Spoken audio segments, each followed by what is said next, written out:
మన్యాసిన taxi స్వాగతం సుస్వాగతం.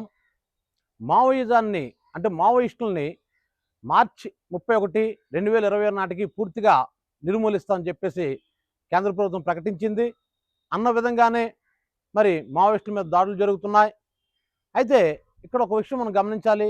నిజంగా మార్చి 31 కల్లా అంతం చేసేయగలరా నక్సలైట్ లేకుండా, అంటే మావోయిస్టులు లేకుండా అంతం చేసేయగలంటే ఒక్కసారి మనం చూద్దాం.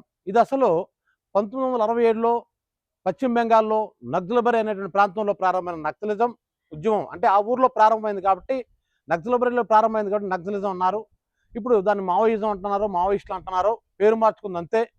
అయితే అక్కడ ఆ ఉద్యమ సంస్థ పేరు మార్చుకుంది, కాదంటం లేదు. కానీ ఇక్కడ మనం చూసుకున్నట్లయితే ప్రభుత్వం తాలూకా సిద్ధాంతాలు ఇవన్నీ, అంటే వారి పరిపాలన విధానం ఏం మారలేదు. పార్టీలు మారుతున్నా, అక్కడ పేరు మారింది, ఇక్కడ పార్టీలు మారుతున్నా తప్ప ఎటువంటి అభివృద్ధి కూడా లేదు దేశంలో. అయితే మావోయిస్టులు అరికట్టగలరా? నిజంగా ప్రభుత్వం అరికట్టగలదంటే ఖచ్చితంగా చెప్పగలను, మావోయిస్టులు అరికట్టలేదు, మావోయిజాన్ని అరికట్టలేదు. ఎందుకు ఈ మాట ఖచ్చితంగా చెప్పగలుగుతున్నానంటే, అలాగని చెప్పి నేను మావోయిస్టులు సానుభూతి పరుని కాదు, కానీ వాళ్ళు అనుసరిస్తే విధానాలు కూడా నాకు కొన్ని నచ్చవు. కానీ ఎందుకు ఇచ్చే మా ప్రభుత్వాలు ఈ మావోయిజాన్ని, మావోయిస్టులను అరికట్టలేరని చెప్పగలనంటే, ఎందుకు చెప్పగలం అంటే, మన ఒక్క పాయింట్ మీరు జ్ఞాపకం ఉంచుకోండి. Dissatisfaction is root of revolution అంటారు. అంటే అసంతృప్తి విప్లవానికి కారణం అవుతుంది, రూట్ అవుతుంది, ఒక మార్గం అవుతుంది. ఇప్పుడు ఈ దేశ ప్రజలకి కనీసం 30 కోట్ల మందికి 2 పూటలు తిండి లేదు. ఇంకా చెప్పాలంటే ఈ దేశ సంపదలో దాదాపుగా 70-80% ఒక్క 6 దగ్గరే పెరిగిపోయి ఉంది. సో ఇటువంటి అసమానతలు ఉన్నటువంటి ఈ దేశంలో నక్సలిజం ఎందుకు రాదు? ఖచ్చితంగా వస్తుంది. దాని ప్రభుత్వాలు అనుసరించే విధానం ఏంటండి? చేయాల్సింది వాళ్ళని, అంటే పేదరికాన్ని రూపుమాపాలి తప్ప పేదోడిని కాదు. అలాగే విప్లవ వీరుల్ని లేదా విప్లవ ఉద్యమకారుల్ని రూపుమాపినంత మాత్రాన కొత్త ఉద్యమకారులు పుట్టుకొని రారు అని మీరు ఎలా నమ్ముతున్నారు అసలు?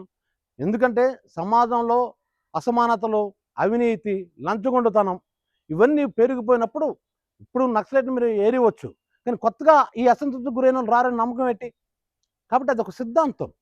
ఎక్కడైతే అసంతృప్తి ఉంటుందో అక్కడ ఖచ్చితంగా ఒక విప్లవ భావాలు వస్తాయి.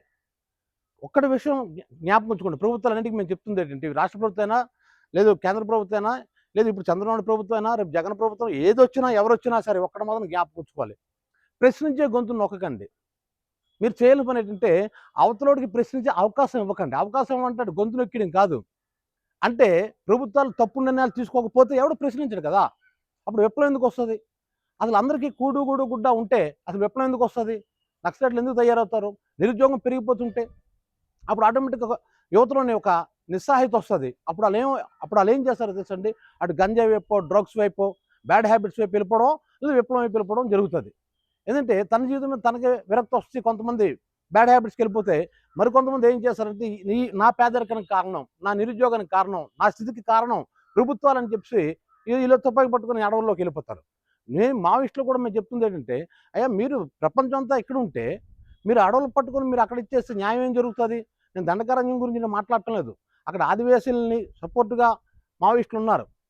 అక్కడ ఉండండి బాక్సెట్ కెనజాలు వీటిని తవ్వుకోకుండా, ప్రభుత్వాలు తవ్వుకోకుండా, ఎవరికి కాంట్రాక్ట్ ఇవ్వకుండా వాళ్ళకి అండగా ఉండడం కోసం వాళ్ళు వెళ్ళారు. నేను వాళ్ళ గురించి అంటలేదు. నక్సలిజం అనేది అడవుల్లో ఎందుకు ఉండాలంటాను నేను. మీరు ఊరిలోకి రండి, మైదాన ప్రాంతంలోకి రండి, పట్టణాలకి రండి, ఈ పట్టణాల్లో మీరు ఉద్యమాలు చేయండి. అంతేగాని మీరు అడవుల్లోకి వెళ్ళిపోయి ఏం సాధిస్తారు? ఇక్కడ ఉన్నటువంటి అవినీతిని మీరు అరికట్టగలరా? ఏం చేయలేరు కదా. అసలు ఇవన్నీ కాదు, ప్రజల్లో చైతన్యం వస్తే ఏ ప్రభుత్వాలు అయితే అన్యాయాలు చేస్తుంటాయో, ఏ ప్రభుత్వాలు అయితే అవినీతి చేస్తుంటాయో వాళ్ళకి ఓటేయడం మనసు అయిపోయింది కదా. బుల్లెట్ ద్వారా రాజ్యం అన్నది సాధ్యం కాదు ఇప్పుడును. ఇది నేను మావోయిస్టులు చెప్పబోతుంది. బ్యాలెట్ ద్వారానే సాధ్యం. మనం ఓటేసే ముందు ఆ వ్యక్తి మంచోడో చెడ్డోడో మనం చూసి ఓటేస్తే, నిజాయితీ పనులు మనం ఓటేస్తే ఆటోమేటిక్గా వాళ్ళు మంచి చేస్తే ఇటువంటి సమస్యలు రావు కదా. ఈ పేదరికం, అవినీతి ఇవేవి రావు కదా.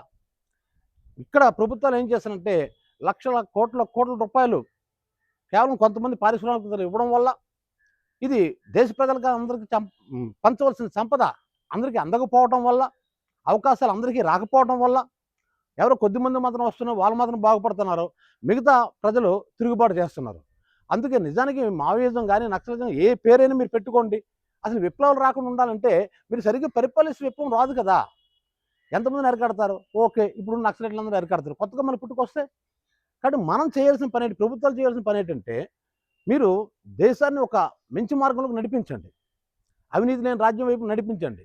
అందరికీ తిండునే రాజ్యం వైపు నడిపించండి. అలాగే నడిపించినట్లయితే అసలు విప్లవం అనే ఇదే మొలకెత్తదు.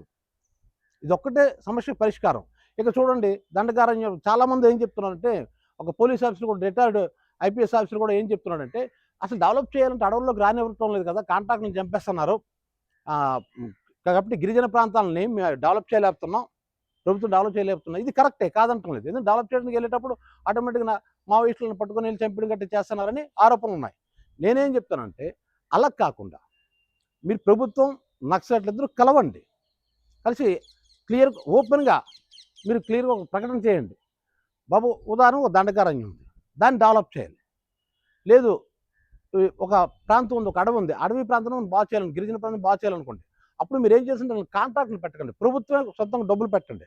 పెట్టి ఏ నక్సలైట్లు అయితే ఉద్యమిస్తున్నారో ప్రజల కోసం, మీరు నిజంగా ప్రజల కోసమే గనుక ఉన్నట్లయితే ఇదిగో మీకు ఇంత అమౌంట్ మేము శాంక్షన్ చేస్తున్నాం. ఇక్కడ మీరు రోడ్లు మీరే వేయించుకోండి. హాస్పిటల్ మీరే కట్టించుకోండి. ఈ డెవలప్‌మెంట్ అంతా మీరే చేసుకోండి. సాగునీటి ఇవన్నీ కూడా మీరే చేసుకోండి అని ప్రభుత్వం అక్కడ ప్రజల్ని, అక్కడ ఎవరైతే నక్సలైట్లు ఉన్నారో, మావోయిస్టులు ఉన్నారో వాళ్ళని, ప్రభుత్వం తాలూకు ఉద్యోగుల్ని అందరినీ కలిపి భాగస్వామ్యం చేసి చూడండి ఒకసారి. మీరు అంటున్నారు కదా పీపీపీ అని, అదొద్దు. దాన్ని బదులు ఇచ్చేయండి.